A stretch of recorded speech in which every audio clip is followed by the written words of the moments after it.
Oke, halo, perkenalkan nama saya Nisa Pambudi. Saya akan presentasikan mengenai project business analytics mengenai delivery time analytics.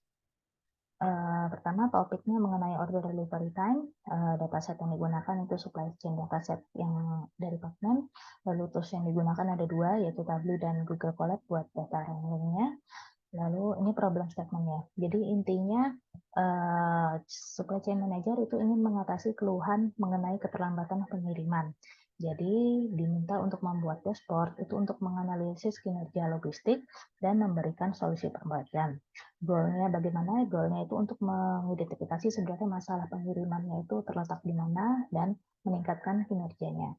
Metrik yang digunakan ada 4, yaitu input rate, on-time rate, output, dan order fulfillment cycle time. Ini dashboard user flow-nya. Jadi yang pertama, usernya itu membuka dashboard dan diberikan rangkuman dari data pengiriman berupa 4 matriks tadi. Lalu user menggunakan filter untuk melihat data itu dari berbagai region pengiriman dan dari mode pengirimannya apa. Lalu user bisa juga memilih parameter untuk mencari dan membandingkan rata-ratanya bagaimana. Nah, membandingkan parameter ini untuk memperoleh bayangan tentang bagaimana pola yang terbentuk di setiap mode dan di setiap region. Lalu user bisa memperoleh insight untuk membuat keputusan mengenai perbaikan pengiriman. Next, itu selanjutnya untuk persiapan data cleaning. Pertama yaitu pengecekan nul dan konsistensi data.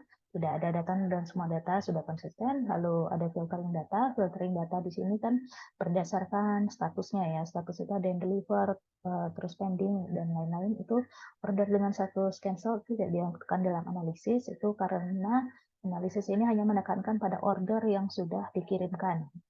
Jadi kan asumsinya kalau misalnya ordernya itu cancel, berarti kan dia tidak dikirimkan, makanya dia tidak dimasukkan dalam analisis. Lalu ada juga ekstraksi lama waktu dari order dibuat hingga order dikirim untuk mengetahui seberapa lama order itu disiapkan. Lalu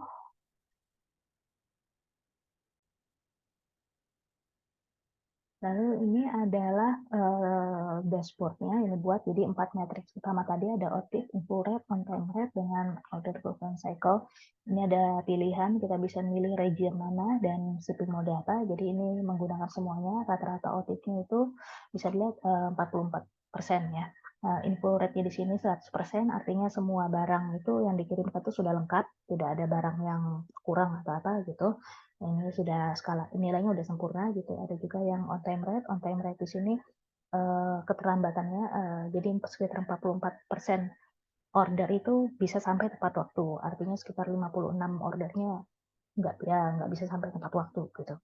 Nah, terus order fulfillment cycle ini untuk melihat seberapa lama jarak antara ordernya itu dibuat sampai dengan ordernya itu sampai ke customer. Itu sekitar 7 hari atau 1 minggu. Nah, kalau misalnya kita lihat di sini ya, on time overhead-nya memang nggak banyak perubahan, jadi hanya di sekitar 40%, sementara infonya tetap 100%. Jadi permasalahan utamanya itu ada pada on time rate-nya. Ada juga average fulfillment cycle-nya ini 7 hari, yang mana ini dirasa lumayan lebih lama daripada yang diharapkan ya, karena rata-rata yang milih 5 hari gitu. Nah, di sini bisa kita ambil contoh satu untuk Eropa menggunakan first class.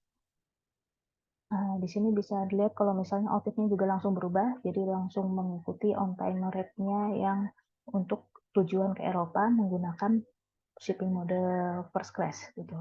Ini angkanya langsung berubah drastis, jadi dari tahun 2015 cuma 2%, di sini ada yang 0% dan 2017-nya ada sekitar 3%. Jadi output-nya bisa dibilang sangat rendah.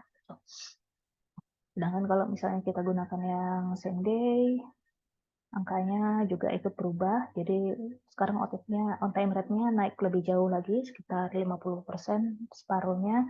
Sementara waktu buat menyiapkan order fulfillment cycle time juga cukup banyak variasinya gitu.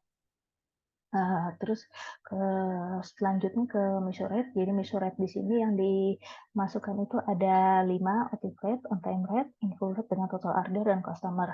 Karena OTIF di sini mengikuti on time dan in-full-nya sendiri sudah 100%, jadi kita fokuskan aja ke on time-nya ya. Jadi kalau on time-nya di sini bisa dilihat yang angka yang on time rate-nya yang paling kecil itu di first class itu hanya sekitar 2%, jadi hampir seluruh ordernya itu tidak bisa sampai tepat waktu gitu.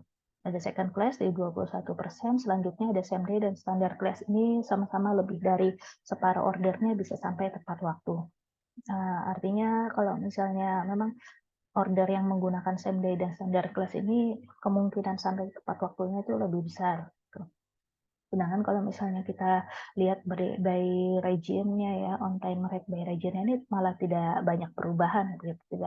Angkanya hanya berkisar antara 43 sampai dengan 44%. Yang mana ini sebenarnya agak sedikit janggal ya, mengingat region itu kan letaknya kan berjauhan ya, jadi kemungkinan mesti ada perbedaan antara pengiriman ke satu tempat, ke satu region dan ke region lainnya itu seharusnya waktunya mestinya berbeda gitu. Jadi mungkin ini ada kesalahan di kualitas data atau apa, itu bisa buat tambahan ke depannya nanti. Lalu di sini ada juga perhitungan total order dan total customer. Total order di sini ini sama ya, jadi yang order yang menggunakan same day itu yang paling sedikit, mayoritas itu lebih dari separuhnya memilih menggunakan standard class. Ini juga total ordernya yang kalau kita bandingkan sama total customer-nya, total order shipping mode ini polanya sama ya, cuma kalau misalnya total customer dia menghitung seberapa banyak customer yang memilih shipping mode ini. Jadi di sini hampir 80%, artinya lebih dari 3/4-nya itu memilih menggunakan standard class daripada yang paling sedikit same day. Same day lebih sedikitnya mungkin karena terkait sama lokasi juga, karena kalau same day kan lokasinya nggak bisa jauh-jauh gitu dari pengirimnya. Sedangkan kalau kita bandingkan by region, di sini total ordernya ini Latam ini Amerika Latin dan Eropa ini jumlahnya kurang lebih sama. Lalu susu pasifikasi yang paling sedikit Afrika. Kalau kita bandingkan sama total customer-nya, di sini malah customer dari Pasifik Asia itu yang paling banyak, sementara Latam itu di peringkat ketiga. Jadi ini menggambarkan memang ada customer itu nggak cuma memilih mengirim barang, tidak cuma melakukan order buat dalam region yang mereka sendiri, bisa jadi mereka itu mengirim order itu ke luar regionnya mereka. Lalu yang ketiga jadi fokus di sini ini actual shipping time by shipping mode dengan ini by region ya maksudnya.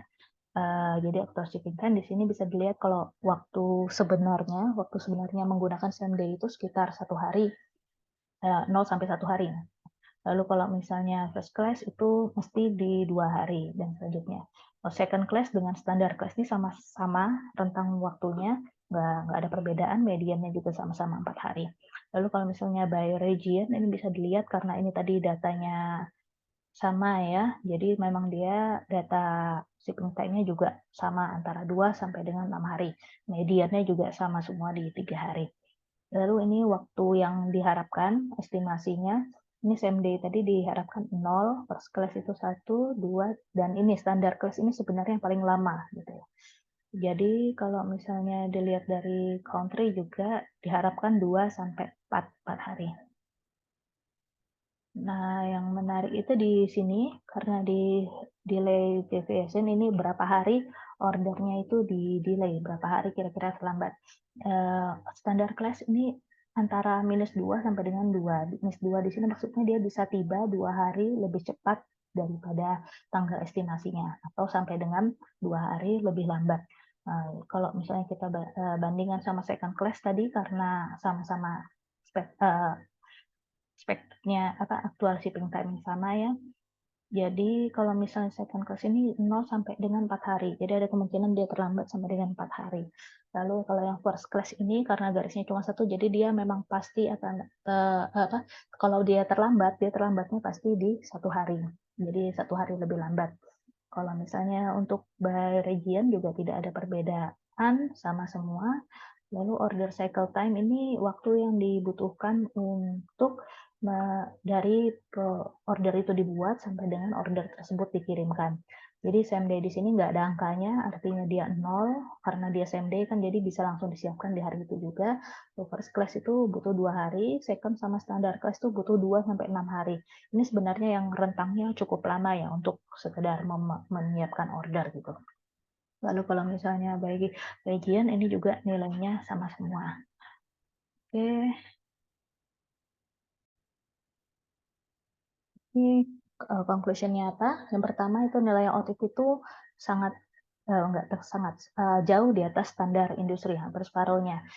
Penyebab rendahnya itu cuma satu, yaitu on time rate-nya yang juga rendah. Terus rata-rata waktu pengiriman dari saat pesanan dibuat hingga sampai ke pelanggan tuh 7 hari. Ini juga rendah dari benchmark-nya ya, soalnya diharapkan pesanan tiba dalam 5 hari. Lalu ini menunjukkan bahwa first class dan second class itu yang memiliki kemungkinan besar ordernya akan terlambat. Gitu. Sementara same day dan standard class itu on time-nya juga lebih tinggi ya, lebih dari separuh. Jadi lebih dari separuh order itu bisa dibilang bisa dipastikan sampai tepat waktu. Terus sebagian besar pesanan itu dipilih untuk dikirimkan menggunakan standar class gitu. Meskipun sebenarnya mode ini memiliki estimasi waktunya yang cukup panjang gitu. Ya, lalu yang terakhir adalah lokasi pengiriman itu tidak memiliki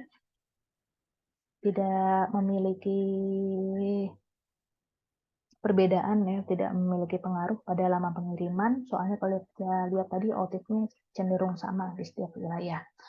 Lalu selanjutnya solusinya, ini yang pertama itu fokus pada peningkatan on time rate, terutama pada mode pengiriman first class dan second class, karena itu yang nilainya sangat jauh di bawah. Terus yang kedua itu memperpendek rata-rata waktu pengiriman untuk memenuhi harapan pelanggan. Gitu. Yang ketiga itu meningkatkan akurasi estimasi pengiriman untuk semua mode. Lalu yang ketiga dapat dipertimbangkan untuk pemberian diskon untuk meningkatkan pengguna model first class dan second class sehingga ordernya tidak menumpuk pada standar class, karena tadi bisa dilihat kan sebagian besar ordernya itu ada di standar class. Terus rekomendasi selanjutnya itu pertama sih untuk memeriksa ulang data terkait lokasi tujuan pesanan dan waktu pengiriman untuk memastikan datanya itu beneran akurat nggak sih gitu. Terus yang kedua itu bisa tambahkan informasi mengenai biaya pengiriman karena ini juga berpengaruh pada pemilihan mode pengiriman. Oke, sekian dari saya. Terima kasih.